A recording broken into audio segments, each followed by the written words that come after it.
এক গ্রামে এক কৃষক তার পরিবারের সাথে বসবাস করত। তার পরিবার বলতে তার ছেলে এবং সে মোট দুজনেই ছিল। তারা চাষবাস করে দিন কাটাতো, কারণ তারা অনেক গরিব ছিল।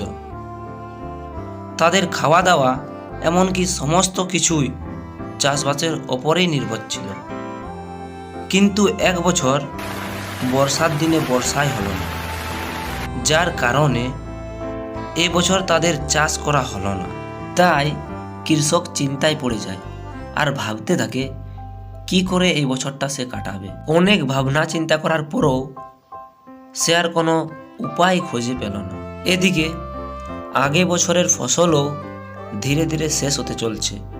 এটা দেখে কৃষক ভগবানের কাছে প্রার্থনা করে আর বলে, হে ভগবান, এই বছর আপনি এই রাস্তা দেখাবেন, কি করে যে দিন কাটাবো, আপনি এই রাস্তা দেখাবেন ভগবান, আপনি এই রাস্তা দেখাবেন।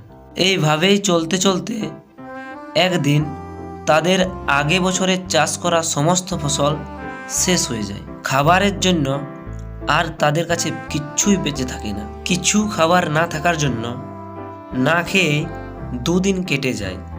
তখন কৃষকের ছেলে কৃষককে বলে, বাবা, আমার অনেক খিদে লেগেছে আর পেটটা কেমন কেমন করছে, আমাকে খেতে দাও না বাবা, কিছু খেতে দাও, অনেক ভোক লাগছে বাবা। এটা শুনে কৃষক বলে, ঠিক আছে, তুই এখানেই বস, আমি তোর জন্য খাবার নিয়ে আসছি। এই বলে কৃষক চলে যায়। যেতে যেতে সে অনেক দূর চলে যায়, কিন্তু না তো তাকে কেউ কাজ দেয় না খাবার। অবশেষে যখন তার হাতে কিছুই এলো না, তখন সে পাশের একটা নারকেল গাছের তলায় গিয়ে বসে পড়ে আর ভাবতে থাকে, আমার হাতে তো একটা খাবারের দানাও এলো না, আর ছেলেটা ঘরে আমার অপেক্ষা করছে।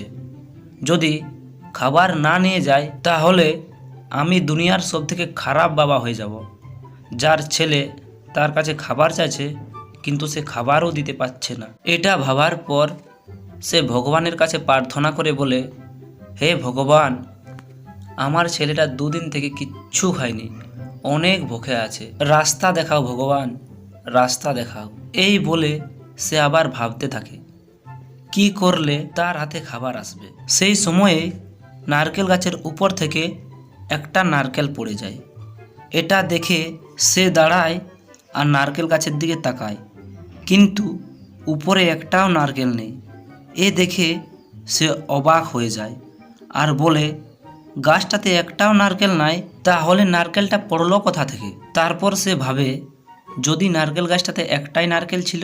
এটা ভাবার পর সে বলে, না, আগে থেকে অনেক দেরি হয়ে গেছে, নারকেলটা নিয়ে ঘর যায়, ছেলেটা অনেক ভোকে আছে, এই নারকেলটাই তার ভোক মিটাবে। এটা বলার পর সে নারকেলটার দিকে যেতে শুরু করে। তখনই নারকেল গাছটা বলে ওঠে, এ কৃষক, তুমি অনেক ভালো মানুষ, তুমি আমার পরীক্ষায় সফল হয়েছ। তখন কৃষক বলে, কি করে? আমি তো কিছু করিনি, তাহলে আমি আপনার পরীক্ষায় সফল কি করে হলাম? আমি কিছু বুঝতে পারছি না।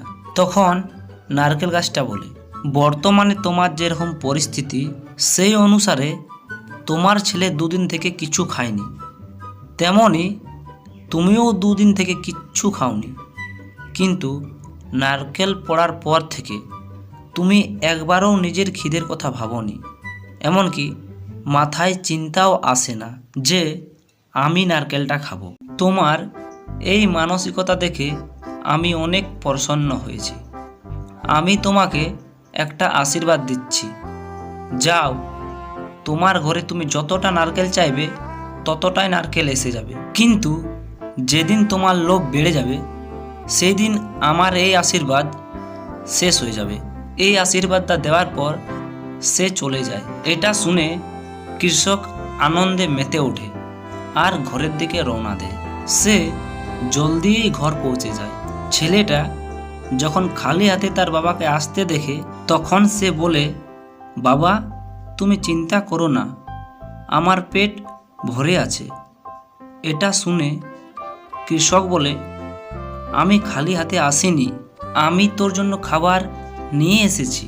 আর শুধু আজের জন্যই না, এবার থেকে আমরা প্রতিদিন পেট ভরে খাবার খাবো, আর আমাদের চিন্তা করতে হবে না। এটা শুনে কৃষকের ছেলে বলে, বাবা, তোমার কাছে তো কিছুই নেই, তাহলে তুমি এমন বলছো কেন? কৃষক বলে, আমি জাদু শিখে এসেছি, দেখবি জাদু? তখন কৃষকের ছেলে বলে, হ্যাঁ হ্যাঁ, দেখাও বাবা, কী রকম জাদু দেখাও।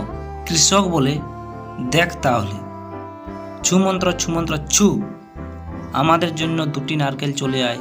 তখনই তাদের কাছে 2টি নারকেল চলে আসে। এটা দেখে ছেলেটা অবাক হয়ে যায় আর বলে, বাবা, তুমি যতটা চাইবে ততটাই নারকেল চলে আসবে। তখন কৃষকের মনে পড়ে যায় সেই নারকেল গাছের কথা। তখন সে মনে লোভ না করে জলদি করে হিসাব করে কতটা নারকেল হলে তাদের 1 বছর পেট ভরে খাবার খাওয়া চলবে। এটা হিসাব করার পর তার ছেলেকে বলে, আমি প্রতি বছর 2000টার মতন নারকেল জাদু করে আনতে পারবো, আর প্রতিদিন মনে হয় 5 থেকে 10টার মতন হবে। এটা শুনে কৃষকের ছেলে বলে, বাবা, তাহলে তো আমাদের আর ভুখে থাকতে হবে না, এবার থেকে আমরা প্রতিদিন পেট ভরে নারকেল খাবো। কিন্তু বাবা, প্রতিদিন কি নারকেল খেতে ইচ্ছে করবে? তখন কৃষক বলে, আরে তুই চিন্তা করছিস কেন? নারকেলগুলো বাজারে বিক্রি করে দেব, আর তার পরিবর্তে চাল ডাল সবজি কিনে আনবো। তখন ছেলেটা বলে, বাবা, তুমি কত ভালো, আর তোমার অনেক বুদ্ধিও আছে, কিন্তু বাবা, আজ আমি নারকেল খাবো না, আজ অনেক খিদে পেয়েছে, আজ ডাল ভাত সবজি খেতে মন করছে। তখন কৃষক বলে, ঠিক আছে, তাহলে নারকেলগুলোকে বাজারে বিক্রি করে তার পরিবর্তে চাল ডাল সবজি নিয়ে আসছি। তখন ছেলেটা বলে, হ্যাঁ হ্যাঁ, আর বাবা, আমি এখন খেলতে যাচ্ছি তাহলে। আর এইভাবেই কৃষক লোভ না করে প্রতিদিন 5-10টা নারকেল জাদু করে আনতো, আর সেগুলো বাজারে বিক্রি করত, আর তার পরিবর্তে চাল ডাল সবজি বাজার থেকে কিনে আনতো। আর এইভাবেই তাদের সুখেই দিন কাটতে লাগলো। তো বন্ধুরা, আমাদের গল্প এখানেই শেষ হলো, কিন্তু তোমাদের কাছে একটা প্রশ্ন আছে। এই গল্প দেখে তোমরা কি শিখলে? কমেন্টে বলো।